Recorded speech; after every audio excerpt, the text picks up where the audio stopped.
ओम ह्रीं अर्हं णमोजिनाणं स्वरूपा चरण रूप चारित्र और निर्विकल्प ध्यान। स्व अर्थात स्वयं अपनी आत्मा के स्वरूप में आचरण रूप चारित्र को स्वरूपाचरण रूप चारित्र कहते हैं। साथ में निर्विकल्प ध्यान अर्थात जहाँ किसी प्रकार का कोई विकल्प नहीं है उसका नाम निर्विकल्प कहलाता है। कल एक शब्द आया था वच वेदन न अर्थात जहाँ वचन का कोई भेद ना हो, अर्थात वचन के माध्यम से जिसका कथन करना संभव नहीं, वचन के माध्यम से जिसका वर्णन संभव नहीं, वचन के माध्यम से जिसको कहना संभव नहीं, ऐसा वह शुद्धोपयोग है। और शुद्धोपयोग में स्थित जो मुनिराज हैं वे अपने वचन आदि के प्रयोग का कोई भी विकल्प अर्थात भाव भी मन में नहीं लाते। इस प्रकार छंद नंबर 8 छंद नंबर 9 में शुद्धोपयोग की अवस्था का बहुत सुंदर चित्रण पंडित जी साहब ने किया। आइए अब हम चलते हैं छंद नंबर 10 की ओर।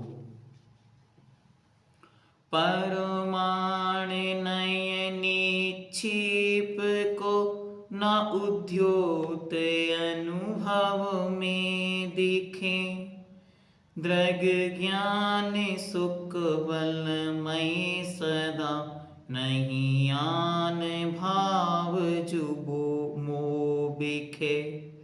में साध्य साधक में अवाधक कर्म अरुत सुफलन ते, चिद पिंड चंड अखंड सुगुण करंड च्युति पुनि कलन ते।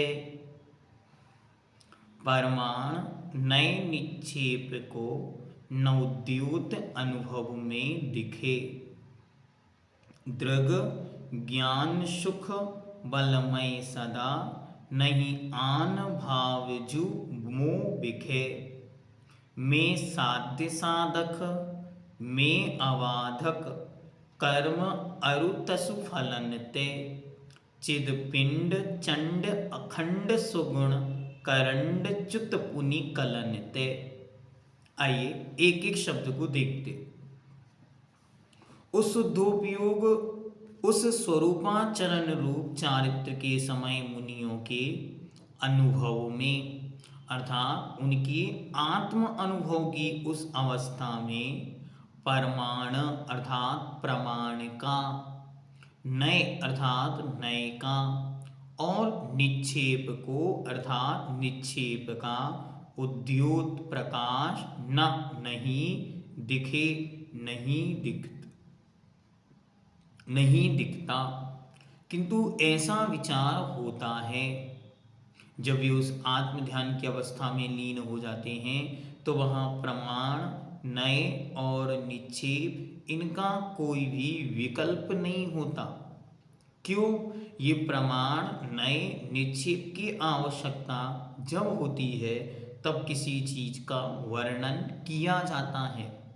वहाँ वचन का कोई विकल्प नहीं होने से, किसी भी प्रकार का कोई वर्णन नहीं होने से इन तीनों की कोई आवश्यकता नहीं पड़ती। प्रमाण क्या है? वस्तु के सर्वदेश को जानना प्रमाण है। वस्तु के किसी एक अंश को जानना नए है।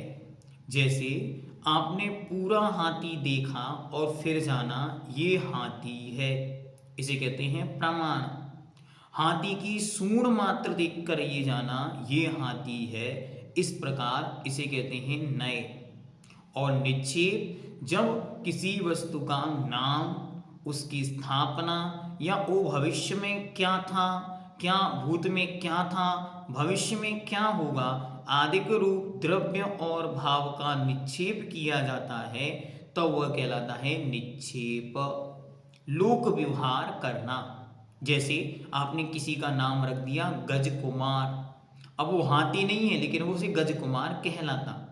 आपने शतरंज की गोटियों में एक का नाम रख दिया हाथी, एक का नाम रख दिया घोड़ा, तो वो घोड़ा या हाथी नहीं है लेकिन उनकी तरह माना जाता है, ये कहलाता है निक्षेप। तो ये कब होता है? लोक व्यवहार में। और उस ध्यान की अवस्था में भी मुनि महाराज किसी भी प्रकार का कोई लोक व्यवहार नहीं करते, इसलिए ना तो उन्हें प्रमाण की आवश्यकता होती है, ना नय की आवश्यकता होती है, और ना ही उन्हें निक्षेप अर्थात लोक व्यवहार की आवश्यकता होती है। निक्षेप शब्द का अर्थ होता है रखना, न्यास, लोक व्यवहार, ये चार प्रकार से होता। नाम, स्थापना, द्रव्य और भाव। नाम अर्थात किसी चीज का नाम रखना, जैसे मेरा नाम है अंकित, किसी का नाम रख दिया आपने महावीर। अब वो एकदम कमजोर दुबला पतला सबसे डरता है लेकिन नाम महावीर, ऐसा नाम निक्षेप संभव है। स्थापना, जैसे पार्श्वनाथ भगवान की प्रतिमा में पार्श्वनाथ भगवान की स्थापना करना। पार्श्वनाथ कहाँ है? पार्श्वनाथ तो साक्षात सिद्धालय में विराजमान है, लेकिन हम क्या कहते? हमारे मंदिर में पार्श्वनाथ भगवान हैं। ये नहीं कहते कि पार्श्वनाथ की प्रतिमा है, अभी तो हम तो ये कहते हमारे मंदिर में पार्श्वनाथ भगवान विराजमान हैं। इस प्रकार ये कहलाता है निक्षेप। तो उस आत्म अनुभव की अवस्था में न प्रमाण है, न नय है, न निक्षेप है, इनका कोई भी उद्योत अर्थात प्रकाश वहां दिखाई नहीं देता। फिर वहां क्या अनुभव में आता है? तो कहते हैं सदा हमेशा क्या दिखता है? दृग अर्थात अनंत दर्शन, ज्ञान अनंत ज्ञान, सुख अनंत सुख, बल अनंत वीर्य, अनंत शक्ति, मैं सहत हूँ। वहाँ तो हमेशा ये झलकता है मैं आत्मा हूँ, और कैसी आत्मा हूँ? अनंत ज्ञान, अनंत दर्शन, अनंत बल, अनंत वीर्य, अनंत शक्ति संपन्न आत्मा हूँ। मुँह बिखे मुझ में आन दूसरा राग द्वेष आदि का भाव नहीं है। अर्थात मैं तो आत्मा हूँ और मुझ आत्मा में ये अनंत गुणों का पुंज, अनंत गुणों का पिंड विराजमान है। अन्य सब ये दोष विकारी परिणाम ये मेरे नहीं हैं। मैं साध्य अर्थात मैं ही साध्य हूँ। साध्य मतलब होता है लक्ष्य, जिसकी प्राप्ति की जाती है उसे कहते हैं साध्य। तो मैं साध्य अर्थात आत्मविशुद्धि रूप, और साधक अर्थात आत्मविशुद्धि को प्राप्त करने वाला, तथा कर्म अरु तसु फलन ते, मैं कर्म और तसु अर्थात उसके फलन ते फलों से अबाधक बाधा रहित, चित पिंड, चित मतलब होता है सम्यक दर्शन, और चित मतलब चैतन्य ज्ञान और दर्शन वाला, ज्ञान दर्शन चेतना का पिंड मतलब समूह हो।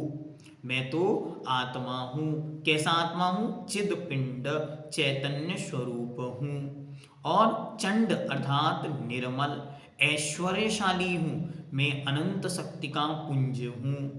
अखंड, भेदों से रहित हूँ। सुगुण करंड, सुगुण मतलब अच्छे अच्छे गुणों का, करंड मतलब खजाना भंडार हूँ। पुनि और कलनते अर्थात पाप या कर्मों से च्युत अर्थात रहित हूँ, अर्थात मुझ में कोई पाप या कर्म नहीं है। उस आत्म ध्यान की अवस्था में कैसा प्रतीत होता है? तो कहते हैं उस आत्म ध्यान की इस अवस्था में प्रमाण, नय और निक्षेप का प्रकाश अनुभव में नहीं आता, क्योंकि ये तो लोक व्यवहार में किसी वस्तु के ज्ञान के समय कार्य करते हैं, और यहाँ किसी वस्तु का ज्ञान नहीं, यहाँ तो मात्र अनुभवन है। उस समय आत्मा में यही विचार आता है कि मैं ज्ञान दर्शन सुख और वीर रूप हूँ। मैं तो अनंत ज्ञान, अनंत दर्शन, अनंत सुख और अनंत वीर शक्ति संपन्न आत्मा हूँ। इसके सिवा मुझ में कोई दूसरा भाव नहीं है। बाकी जितने सांसारिक भाव हैं वे सब कर्म जनित अवस्थाएं हैं, वे वास्तविकता में मुझ आत्मा के कोई नहीं है। मैं तो सर्वथा इनसे भिन्न अन्य कुछ और हूँ। मैं साध्य हूँ, अर्थात जिसे प्राप्त करना था वह मैं ही हूँ, और मैं साधक हूँ, और मैं ही उस साधना की यात्रा का पथिक हूँ। एक लक्ष्य है और एक लक्ष्य को प्राप्त करने वाली आत्मा है, तो लक्ष्य भी मैं ही हूँ और उसको पाने वाला भी मैं ही हूँ। उसकी साधना करने वाला साधक भी मैं हूँ, और वह लक्ष्य स्वरूप जो साध्य आत्मविशुद्धि है वह मैं ही हूँ। मैं कैसा हूँ? कोई कर्म या उसका फल मेरे कार्य में किसी प्रकार की बाधा नहीं दे सकता। संपूर्ण कर्म और उन कर्मों के फल का उदय मुझे कोई भी विघ्न बाधा उपद्रव देने वाला नहीं। ये तो मुझसे भिन्न अन्य कुछ और हैं और मैं कुछ और हूँ। ये सब उद्गल हैं, मैं चैतन्य आत्मा हूँ, इसलिए ये सब भाव मुझसे भिन्न हैं। मैं चैतन्य पिंड हूँ, मैं तो मात्र जानने और देखने वाला हूँ। जानना और देखना बस यह ही मेरा कार्य है, अन्य कोई मेरा कार्य नहीं। मैं इन सब सांसारिक विकल्पों कार्यों से विमुक्त आत्म तत्व हूँ। ये सब मेरे कार्य नहीं, मेरा कार्य तो मात्र जानना और देखना है, जिसे हम कहते हैं मैं ज्ञानानंद स्वभावी हूँ। मैं तो मात्र जानने और देखने वाला आत्मा हूँ। मैं चैतन्य पिंड हूँ, मैं तेजस्वी अखंड उत्तम गुणों का खजाना हूँ। मैं सब पापों से कर्मों से पृथक आत्म तत्व हूँ। ऐसी प्रतीति उन निर्ग्रंथ बीतरागी परम दिगंबर ऋषिराजों को उस शुद्धोपयोग की स्वरूपाचरण रूप चारित्र की परम अवस्था में अनुभवन में आता है। ऐसी अनुभूति उनके होती है। एक बार पुनः छंद को देखते। परमाण अर्थात प्रमाण, वस्तु के सर्वदेश को जानना। नय अर्थात वस्तु के एक अंश को जानना। निक्षेप अर्थात लोक व्यवहार करना। इनको न उद्योत, उद्योत मतलब होता है प्रकाश, इनका प्रकाश वहाँ पर ना नहीं होता। अनुभव में दिखे, इनका प्रकाश वहाँ अनुभव में नहीं आता। तो उस आत्मानुभव की अवस्था में क्या आता है? दृग अर्थात दर्शन, अनंत दर्शन। ज्ञान अर्थात अनंत ज्ञान। सुख अनंत सुख। बलमय सदा अर्थात बल से युक्त हमेशा हूँ। आन भाव नहीं, आन भाव जो मोबिखे, मोबिखे मतलब मुझ में आन मतलब दूसरा कोई रागादिक भाव नहीं है, अर्थात मैं इन रागादिक भावों से सर्वथा भिन्न अलग हूँ। मैं ही साध्य हूँ, साध्य मतलब जिसकी प्राप्ति करनी है, और साधक जो उस प्राप्ति की साधना कर रहा है। तो मैं आत्मा ही साध्य हूँ, मैं ही उसका साधक हूँ। मैं अबाधक, मैं संपूर्ण बाधाओं से रहित हूँ। कर्म अरुतसु फलनते, जो आठों प्रकार के कर्म हैं और उन कर्मों के फलों के द्वारा उत्पन्न होने वाली जो बाधाएं हैं, भूख प्यास सर्दी गर्मी सुख दुख संकट बाधा रोग पीड़ा जन्म मृत्यु बुढ़ापा, मैं इन सब से भिन्न आत्मा हूँ। मैं कैसा हूँ? चिद पिंड चैतन्य ज्ञान दर्शन स्वभावी हूँ। चंड ऐश्वर्यवान हूँ। अनंत शक्तियाँ अनंत चतुष्टय मुझ में विद्यमान हैं। मैं अखंड हूँ अर्थात एक हूँ। तंकोत क्रीण हूँ, न मुझ में कोई कमी होने वाली है, ना ही मैं मिटने वाला हूँ, ना ही मुझे कभी किसी ने बनाया है। और कैसा हूँ? सुगुण करंड, अर्थात मैं अच्छे अच्छे गुणों का खजाना हूँ। च्युति अर्थात रहत हूँ। पुनि और किससे? कलनते, पापों से, कर्मों से मैं सदा रहत हूँ, अर्थात मैं आत्मा हूँ। ऐसी अद्भुत अनुभूति उन मुनि महाराजों के उस स्वरूपाचरण रूप चारित्र की अवस्था में होती है। अब हमारे मन में भावना आ रही, ऐसी अनुभूति हमें कब होगी? जब पढ़ने में इतना आनंद है तो अनुभूति में कितना आनंद होगा। तो ज्योति जी के मन में बात आ रही कि मुझे भी ऐसी अनुभूति अभी प्राप्त हो, इसलिए मैं तो अभी शुद्धोपयोग में बैठ जाती हूँ। तो पंडित जी साहब को पता चला कि ज्योति जी ऐसा करने वाली हैं। तुरंत उन्होंने लिखा, क्या लिखा? गड़बड़ नहीं करना। क्यों? देखते।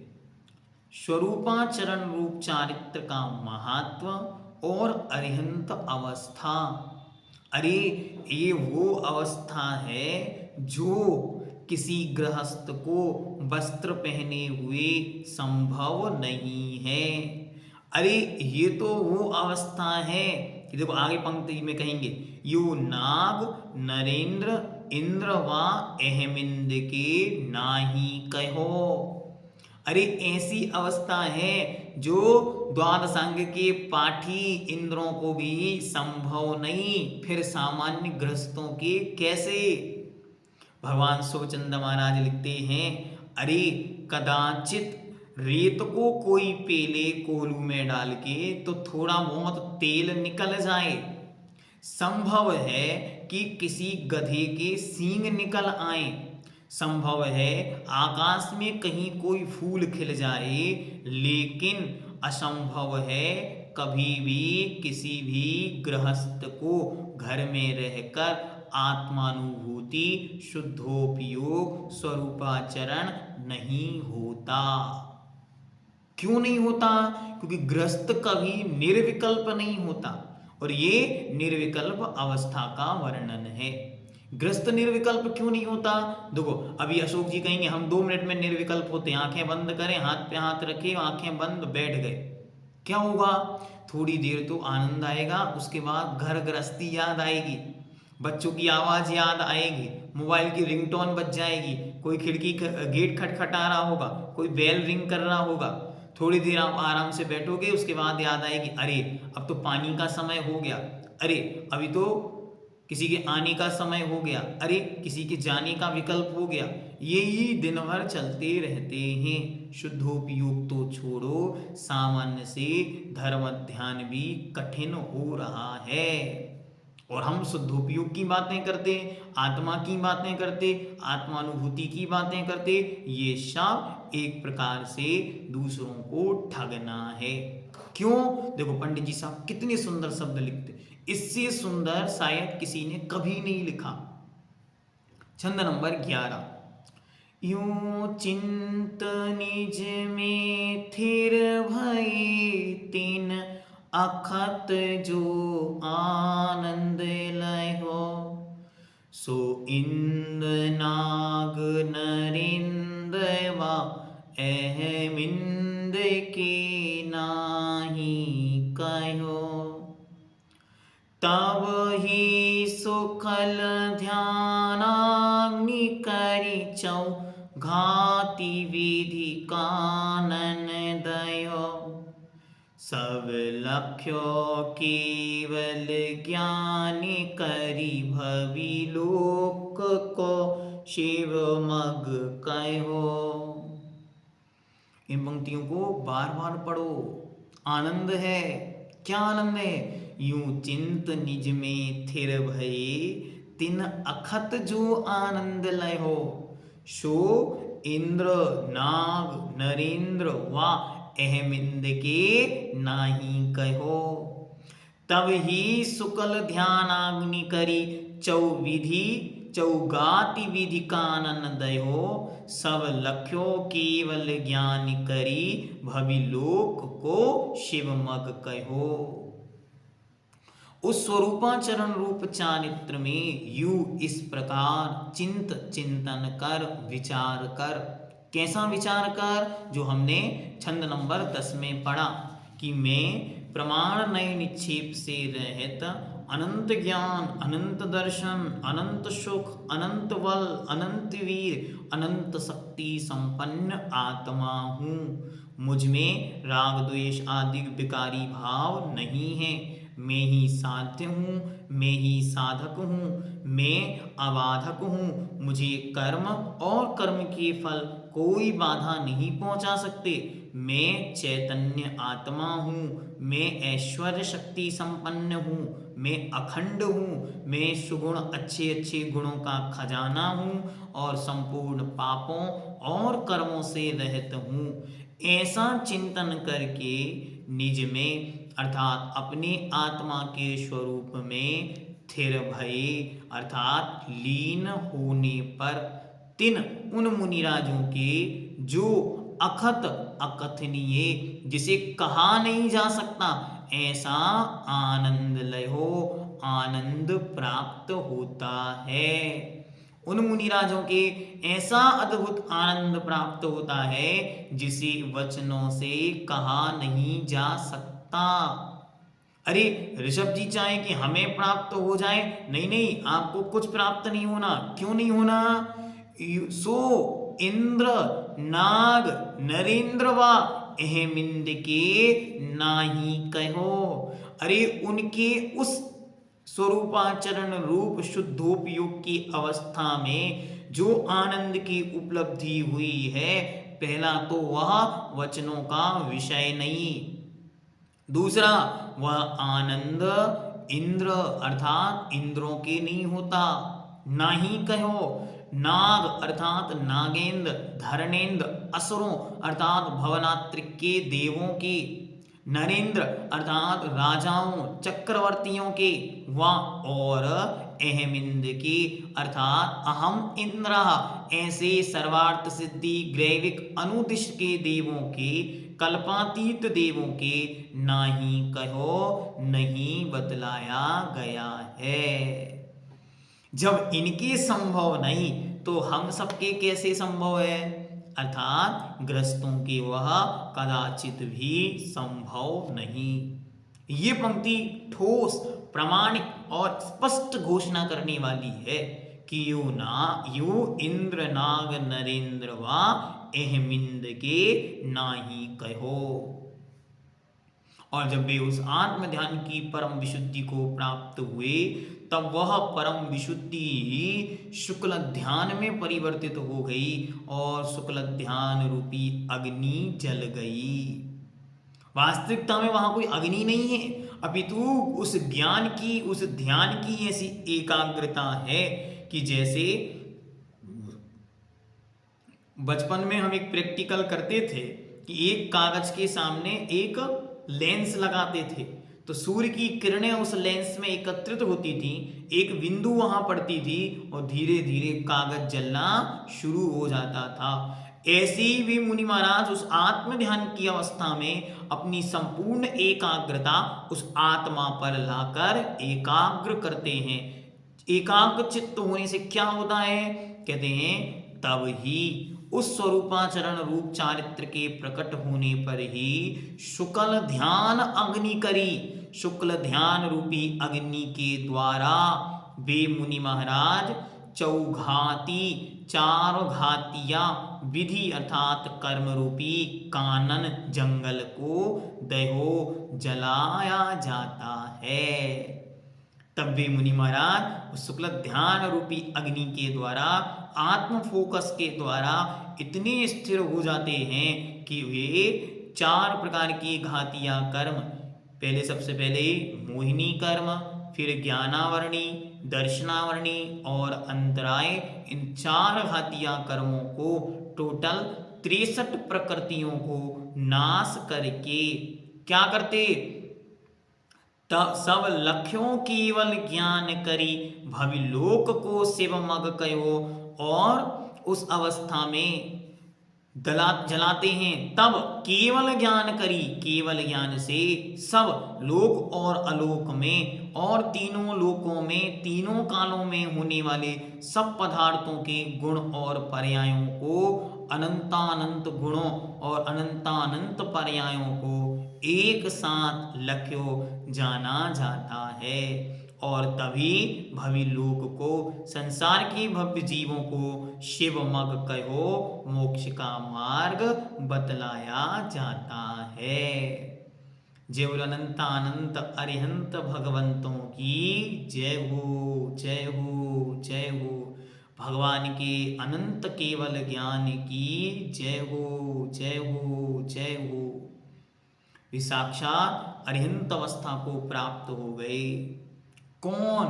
वे ही मुनि महाराज जो कल निगोद में भटक रहा जीव था, वो वहां से निकला, सम्यक्त की सीढ़ियों पर चढ़ा, सम्यक ज्ञान पाया, श्रावक का आचरण पाया, 12 भावनाओं का चिंतन किया, मुनि महाराज बना और पूरी छठवीं ढाल का एक एक पद जिसने अपने जीवन का अंग बनाया, अंत में स्वरूपाचरण रूप चारित्र में लीन हुआ। छठवां सातवां करते करते और फिर वह 7वें गुण स्थान में शुद्धोपयोग में लीन हुए और शुद्धोपयोग में स्वरूपाचरण में लीन होते हुए छपक श्रेणी में आरूढ़ हुए और छपक श्रेणी से 8वें 9वें 10वें गुण स्थान में गए। 10वें गुण स्थान में के अंतिम समय में मोहिनी कर्म को नाश करके और डायरेक्ट 12वें गुण स्थान में गए। 12वें गुण स्थान के अंतर्मूर्त काल के अंत में ज्ञानावरणी, दर्शनावरणी और अंतराय कर्म को नष्ट करके साक्षात अनंत चतुष्टय के स्वामी अपने स्थान से 5000 धनुष ऊपर उठ गए और सम्मोषण की दिव्य रचना हुई। वे अनंत ज्ञान, अनंत दर्शन, अनंत सुख, अनंत वीर के स्वामी हो गए। चारों तरफ देवी देवता विचरण कर उन्हें नमस्कार करने लगे। 12 सवाएं हैं, दिव्य सम्मोषण लगा और वही आत्मा आज सकल परमात्मा बनकर सम्मोषण रूपी महावैभव को प्राप्त हो गए।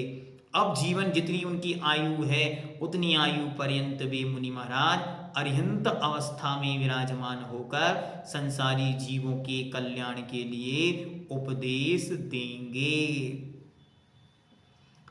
इस प्रकार विचार कर जब मुनि आत्म ध्यान में लीन हो जाते हैं तब उन्हें जो आनंद प्राप्त होता है वह वचनातीत है। वचनों का विषय नहीं, कोई वचनों के माध्यम से उसे कह नहीं सकता। वैसा सुख इंद्र, नागेंद्र, चक्रवर्ती या अहमिंद को भी नहीं मिलता है। उस समय मुनिराज शुक्ल ध्यान रूपी अग्नि के द्वारा 4 घातियां कर्म रूपी वन को जला देते हैं। कर्म 8 प्रकार के, उनके भी 2 भाग कर दिए, 4 घातियां, 4 अघातियां। घातियां मतलब जो आत्मा के गुणों का घात करते। आत्मा के गुण कौन कौन से? ज्ञान, दर्शन, सुख और वीर्य। इनको जो घात करते हैं ऐसे ज्ञानावरणी, दर्शनावरणी, मोहिनी और अंतराय, इन 4 घातियां कर्मों को विनष्ट करके और इन्हीं के साथ कुछ नाम कर्म की प्रकृतियां, टोटल मिलाकर प्रकृतियां बनती हैं 63। चहुकर्मन की 63 प्रकृति नासी। ये पंक्ति आप पढ़ते ना, उसे सुधार कर ऐसे पढ़ना, कर्मन की 63 प्रकृति नाश, जीते 18 दोष रास। तो वे 63 प्रकार की कर्म प्रकृतियों का घात करके और आगे बढ़ गए, अरिहंत अवस्था को प्राप्त हो गए। क्या हुआ वहां? उन्हें केवल ज्ञान प्राप्त हो जाता है, जिस ज्ञान के द्वारा वे तीनों लोकों की, तीनों कालों की सब बातों को स्पष्ट रूप से जानते हैं और भव्य जीवों को मोक्ष मार्ग का उपदेश देते हैं। यह उनकी अरिहंत अवस्था कहलाती है। जो पदवी आपने पाई है, मैं भी उस पर ललचाया हूं। बस चाहत हमारी अब क्या है, जो आपने प्राप्त किया वह अवस्था मैं प्राप्त करूं। ये किनकी कहानी है? ये संसार के प्रत्येक जीव की कहानी है। निगोज से यात्रा शुरू हुई थी, अभी अरिहंत अवस्था तक सकल परमात्मा तक प्राप्त हुए। आगे वही जीव सिद्धत्व को प्राप्त करेंगे और फिर लौटकर इस संसार में कभी नहीं आएंगे। ऐसी अवस्था शीघ्र हम सबको प्राप्त हो, इस मंगल भावना के साथ रोज हर क्षण अपनी आत्म जागृति के साथ जो पंक्तियां छैड़ालाकार ने इस ग्रंथ में लिखी, ये पूर्वाचार्यों की बात तो है ही, साथ ही ऐसा मानो जैसे साक्षात तीर्थंकर अरिहंत भगवान ही अपने पवित्र मुख से हम सबके कल्याण का उपदेश कह रहे हैं। इसलिए इस एक एक पंक्ति को अपने जीवन का आचरण और अपने सम्यक ज्ञान की पर्याय, आत्मा की पर्याय बनाएं तो कल्याण निश्चित होगा। आइए, दो छंद हमने आज पढ़े, इन्हें दोनों को एक बार पुनः देखते। छंद नंबर 10। प्रमाण अर्थात वस्तु को सर्वदेश को जानना, नए वस्तु के एक देश को जानना, निक्षेप अर्थात लोक व्यवहार का, उद्योत अर्थात प्रकाश, अनुभव आत्मा के अनुभव की अवस्था में ना दिखे, नहीं दिखता। वहाँ क्या दिखता है? उस अवस्था में तो अनंत ज्ञान, अदृग मतलब दर्शन, अनंत ज्ञान, अनंत सुख और अनंत बलमय में सदा आत्मा हूँ। आन भाव जो मोह विखे और मुझ में राग द्वेष आदि अन्य कोई भी भाव उपस्थित नहीं है। मैं साध्य हूँ, मैं ही साधक हूँ, मैं अबाधक हूँ अर्थात मुझे कोई कर्म और तसु फलनते अर्थात उनके फलों से कोई भी बाधा पहुँचने वाली नहीं है। मैं चिद पिंड, मैं चैतन्य पिंड, अनंत ज्ञान, अनंत दर्शन स्वरूप पिंड आत्मा हूँ। मैं चंड अर्थात ऐश्वर्य शक्ति संपन्न हूँ। मैं अखंड एक हूँ। मैं सुगुण करंड अच्छे अच्छे गुणों का खजाना हूँ। च्युति अर्थात रहत हूँ पुनि और कलनते पापों से, मैं पापों से निरंतर रहत हूँ। मुझ में कोई पाप कर्म विद्यमान नहीं है। यूं चिंत, इस प्रकार का चिंतन कर निज में स्थिर भये, जो निज आत्मा में स्थिर हो गए, जिसे हमने निश्चय चारित्र की अवस्था में पढ़ा था। क्या पढ़ा था? कि निश्चय चारित्र की अवस्था में वे मुनि महाराज तीसरी ढाल में आप रूप में लीन रहे स्थिर, वे अपने आत्मा के स्वरूप में स्थिर लीन हो गए। तो क्या होगा? तिन अखत जो आनंद लय हो, उन्होंने ऐसा आनंद प्राप्त किया जिस आनंद को वचनों से नहीं कहा जा सकता। यु सो इंद्र नाग नरेंद्र वा अहमिंद के नाही कहो, ऐसा आनंद उनके हुआ जो इंद्र नाग अर्थात भवनात्रिक देवों के, नाग नरेंद्र अर्थात चक्रवर्ती या राजाओं के, अहमिंद अर्थात सर्वार्थ सिद्धि अनुत्तर ग्रैविकों के देवों के ना ही कहो, नहीं कहा गया, नहीं बतलाया गया। और उस आत्म ध्यान की परम लीनता में जब वे साधु लीन हुए, ऐसे संसार के प्रत्येक साधु जो अपनी आत्मविशुद्धि की इस चरम अवस्था को प्राप्त हुए, संयम रूप चारित्र से ऊपर की उत्कृष्ट अवस्था को प्राप्त करते हैं, वे मुनि महाराज यहाँ तक पहुँचते हैं। पंचम काल में मात्र सप्तम गुण स्थान तक पहुंचा जा सकता है, इसलिए आनंद की अवस्था उनके जीवन में कदाचित बन सकती है, लेकिन उससे ऊपर जाना पंचम काल में संभव नहीं। ये जो वर्णन है ये सर्वथा वर्णन है, इसे कहते हैं एक प्रकार से उत्कर्ष मार्ग। मार्ग यह है, लेकिन पंचम काल में न केवल ज्ञान होता है, न शुक्ल ध्यान होता है, न ही कर्मों का क्षय करके मोक्ष की प्राप्ति होती। इसलिए मुनि महाराज मात्र सात्विक गुण स्थान की उत्कृष्ट अवस्थाओं को पाते हुए शुद्धोपयोग में कदाचित लीन होते हैं। और अगर चौथा काल हो या विधेयादिक क्षेत्र हो तो वे मुनि महाराज उसी समय तब ही शुक्ल ध्यान रूपी अग्नि को करके, अर्थात शुक्ल ध्यान रूपी ध्यान में लीन होकर, चार प्रकार के ध्यान आर्थ, रौद्र, धर्म और शुक्ल, इनमें सर्वोत्कृष्ट ध्यान है शुक्ल ध्यान। शुक्ल मतलब होता है पवित्र, निर्मल, विशुद्ध ध्यान, वह भी चार प्रकार का। उसका वर्णन हम तत्वार्थ सूत्रादिक में विस्तार से पढ़ते हैं। यदि आपका भाव हो उसे विशेष जानने का तो उसकी लिंक आपको डिस्क्रिप्शन में दे दी जाएगी। तो वहां उस प्रकार का वह शुक्ल ध्यान को ध्यान करके चौघाति विधि कानन दयो, चार प्रकार की घातिया कर्म रूपी जंगल का नाश करके, उसे जला करके सब लख्यो केवल ज्ञान करी, केवल ज्ञान को प्रकट करके अंतर मुहूर्त में यहाँ कर्म नष्ट हुए, वहां केवल ज्ञान रूपी महासूर्य का उदय हुआ। अब कभी न जाग सोना होगा, न कभी रात होगी, न अब कभी संसार में लौटना होगा। ऐसे भी केवल ज्ञान को प्राप्त करके भवि लोक भव्य जीवों को शिव मग कहो मोक्ष का मार्ग कहते हैं, बतलाते हैं। इस प्रकार यह अरिहंत अवस्था सकल परमात्मपनी का अनुभव क्या है, ये हमारे सामने शब्दों के माध्यम से पंडित जी साहब ने रखा। हम सभी इसे अपनी आने वाली पर्यायों में प्रत्यक्ष अनुभव का विषय बनाएं, ऐसी मंगल भावनाओं के साथ। जब सकल परमात्मा अरिहंत परमेष्ठी भगवंतों की जय हो, जय हो, जय हो।